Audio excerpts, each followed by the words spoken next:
নমস্কার বন্ধুরা, Bengali recipe with প্রতিমা চ্যানেলে সবাইকে স্বাগত জানিয়ে শুরু করছি আজকের রেসিপি। আজকে আমি পাকা আম দিয়ে দুর্দান্ত একটা পিঠার রেসিপি তোমাদের সাথে শেয়ার করব। আমি এখানে 3 পিস আম্রপালি আম গোটা অবস্থায় ধুয়ে এখন খোসাটা ছাড়িয়ে নিলাম। এবার ছুরি দিয়ে আমের আঁটিটাকে আলাদা করে নেব। শাঁস অংশটা সেই জন্য ছোট ছোট টুকরো করে কেটে নিচ্ছি। আমি এখানে 3 পিস আম দিয়ে বানাচ্ছি, তবে তোমরা তোমাদের ফ্যামিলি মেম্বার অনুযায়ী আম নিও। সব আমগুলোকে একই রকমভাবে আঁটিটা আলাদা করে নিতে হবে। আমার এইভাবে করতে সুবিধে, তাই আমি এইভাবে করছি। তবে তোমরা বঁটি দিয়ে বা অন্য কোনোভাবে আমের শাঁস অংশটা বের করে নেবে। এইভাবে পুরো শাঁস অংশটা দেখো বের করে নিয়েছি। এখন এই শাঁস অংশটাকে আমি মিক্সার গ্রাইন্ডারের বড় জারটার মধ্যে দিয়ে দেবো। সুন্দরভাবে পেস্ট একটা তৈরি করে নিতে হবে। এতে কিন্তু কোনো চিনি দেব না, এখন শুধু এমনি পেস্ট করে নিলাম। দেখো পেস্টটা বেশ সুন্দরভাবে হয়ে গেছে। এইবার গ্যাস জেলে কড়াটা বসিয়ে দিয়ে পুরো আমের পেস্টটা কড়ার মধ্যে পরিষ্কার করে বের করে দেওয়ার পর একটু জল দিয়ে মিক্সার জারটা ধুয়ে দিয়ে দিলাম। খুব বেশি জল দেব না। এবার খুন্তি দিয়ে এটাকে নাড়াতে থাকবো। এখনও এটা ফুটতে শুরু করেনি, সবেমাত্র গরম হতে শুরু করেছে। প্রায় 2 মিনিটের মতো এটাকে আমি নাড়ালাম। এখন কিন্তু এটা ফুটতে শুরু করছে। দিয়ে দিচ্ছি 100 গ্রাম চিনি। তবে চিনিটা কম বেশি করতেই পারো। আমার আমগুলো খুব মিষ্টি, সেই জন্যে চিনিটা অল্প দিলাম। আবারও 1 মিনিটের মতো নাড়ালাম। এখন আমি এতে দিয়ে দিচ্ছি পরিমাণ মতো লবণ। লবণ দেওয়ার পর আবারও নাড়াতে থাকবো।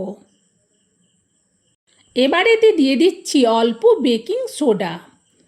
আবারও খুন্তি দিয়ে নাড়াতে থাকবো। এখন কিন্তু আমের শাঁসটা খুব সুন্দরভাবে ফুটতে শুরু করেছে। দিয়ে দিলাম 100 গ্রাম সুজি। সুজিটা দেওয়ার পর খুন্তি দিয়ে আবারও নাড়াতে থাকবো আর দেখব যে আর কতটা এতে সুজি দিতে হবে। ভালো করে নাড়ানোর পর দেখলাম এতে আরও 4 চামচের মাপে 2 চামচের মতো সুজি দিলে হয়ে যাবে। দিয়ে দিলাম। তবে তোমরা কিন্তু পরিমাণ বুঝে সুজি কম বেশি করতেই পারো। আবারও এটা নাড়াচ্ছিলাম। এবার কিন্তু এটা ঘন হচ্ছে, সেই জন্যে চিমটা দিয়ে কড়াটাকে ধরতে হবে, না হলে এটা ভালো করে নাড়াতে পারবো না। সেই জন্যে চিমটা দিয়ে ধরে সুন্দরভাবে এটাকে নাড়াতে থাকবো। গ্যাসের ফ্লেমটাকে এখন কমিয়ে রেখেছি। এখন এতে দিয়ে দেবো আমি ঘি। আমি এখানে 4 চামচের মাপে 1/2 চামচেরও কম ঘি দিলাম। এই ঘিটা দিলে সুন্দর সেন্ট হয়, সেই জন্যে ঘিটা দিলাম। তবে তোমরা চাইলে দিতে পারো, নাও দিতে পারো, নাও দিলেও কিন্তু হবে। ঘিটাকে ভালো করে মিশিয়ে নিলাম। এখন গ্যাসটা অফ করে দিয়ে গ্যাস থেকে নামিয়ে নিচ্ছি। এবার এটা তো বেশ গরম, তাই এখনও কিছুক্ষণ খুন্তি দিয়ে নাড়াতে থাকবো। আর এইভাবে নাড়াতে থাকলে তাড়াতাড়ি তাহলে ঠান্ডা হবে। এটা নাড়াতে নাড়াতে দিয়ে দিলাম 1/2 চামচ বেকিং পাউডার। এই বেকিং পাউডারটা দিলে কিন্তু পিঠেগুলো ভীষণ ফুলকো ফুলকো নরম হবে। এবার ভালো করে বেকিং পাউডারটাকে সুজির মধ্যে মিশিয়ে নিয়ে এখন কিন্তু এটা অনেকটাই আগের থেকে ঠান্ডা, তাই খুন্তিটার থেকে আমি লেগে থাকা সুজিগুলো ছাড়িয়ে নিলাম। এখন দিয়ে দিচ্ছি 4 চামচের মাপে 1 চামচ চালের গুঁড়ো। এই চালের গুঁড়োটা দিলাম কারণ সুন্দর একটা ডো তৈরি করে নেব। তবে তোমরা কিন্তু বুঝে চালের গুঁড়ো কমও লাগতে পারে, বেশিও একটু লাগতে পারে। দেখো সুন্দরভাবে ডোটা হয়ে গেছে। এখন আমি মিডিয়াম সাইজের লিচি কেটে নেব।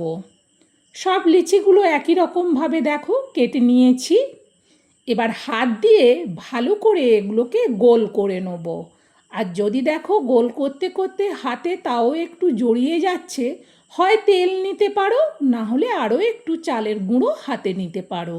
এইভাবে সুন্দর সবগুলোকে আগে গোল করে নেব। দেখো সবগুলো আমার গোল করা হয়ে গেছে।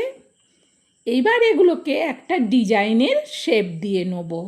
আমি এখানে হার্ট শেপ করব, সেই জন্যে দেখো কিভাবে হার্ট শেপ দিচ্ছি। প্রথমে আঙুল দিয়ে মাঝখানে একটা দাগ করে দিলাম।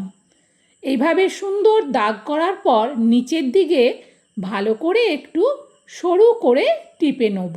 টিপে দিলেই কিন্তু সুন্দর একটা হার্ট শেপ হয়ে যাবে। তবে এটা দেখতে ভালোর জন্যে আমি হার্ট শেপের ডিজাইন করছি, কিন্তু এগুলো এইভাবে গোল গোল রেখেও কিন্তু বানালে ভীষণ খেতে মজা হয় আর ভীষণ সুন্দরভাবে না বানিয়ে খেলে এই টেস্ট কিন্তু বলে বোঝানো যাবে না। দেখো সুন্দরভাবে হার্ট শেপ হয়ে গেছে। একই রকমভাবে সবগুলো করে নেব, কিন্তু তার আগে একটা টুথপিক কিংবা যে কোনো চামচের পেছন সাইড দিয়ে এইভাবে একটু খাঁজ কেটে নেব। এতে করে কিন্তু ভাজার সময় সুন্দর একটা লুক আসে। যখন তোমরা বানাবে তখন তোমরাও বুঝতে পারবে। দেখো আবার উপর দিয়ে এইভাবে খাঁজ করে দিলাম। প্রত্যেকটা পিঠেকে কিন্তু আমি একই রকমভাবে বানিয়ে নিলাম। তোমরা একটু খেয়াল করলেই কিন্তু তোমরাও খুব সহজে এই হার্ট শেপের ডিজাইন করা পিঠেগুলো বানিয়ে নিতে পারবে। এটা খেতে তো ভীষণই ভালো হয় আর দেখতেও কিন্তু ভীষণ সুন্দর হয়। বাড়িতে কোনো অতিথি এলে এই রেসিপিটা খুব চটপট বানানোও যায়। দেখো সবগুলো আমার রেডি হয়ে গেছে। এই সবগুলো রেডি করে নেওয়ার পর আবারও আমি গ্যাস জ্বেলে একটা প্যান বসিয়ে দিয়ে দিচ্ছি বেশ কিছুটা তেল। এবার তেলটাকে খুব ভালো করে গরম হতে দেবো। খুব ভালো করে গরম হওয়ার পর যতটা জায়গায় তেল আছে অতটা জায়গায় যতগুলো ধরবে প্রথমে ততগুলোই দেব।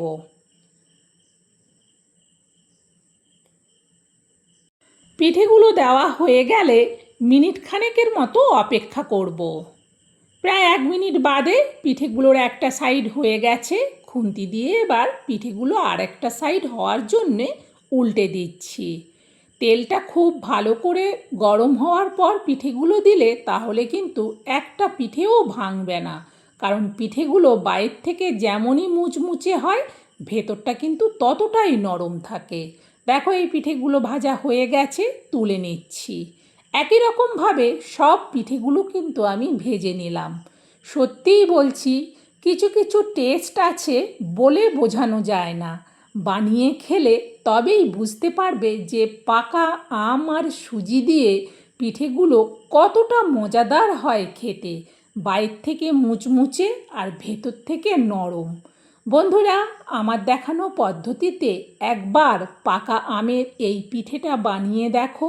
সত্যি বলছি মনে হবে যেন পরপর কয়েকদিন বানিয়ে খাই, এতটাই টেস্টি হয় এই পিঠেগুলো। বন্ধুরা আমার এই আম দিয়ে আর সুজি দিয়ে পিঠার রেসিপিটা আমি যে তৈরি করে তোমাদেরকে দেখালাম, তোমাদের কেমন লাগলো সেটা কমেন্টে জানিও। ভালো লাগলে একটা লাইক দিয়ে আরও রেসিপি শেয়ার করার উৎসাহ বাড়িয়ে দিও। আর তোমরাও এটা শেয়ার করে দিও যাতে পাকা আম আর সুজি দিয়ে দুর্দান্ত স্বাদের পিঠার রেসিপিটা সবাই বাড়িতে বানিয়ে নিতে পারে। বন্ধুরা আমি এখানে নতুন, তোমরা একটু সাপোর্ট করো। আবার পরের রেসিপিতে দেখা হবে। সবাই ভালো থেকো।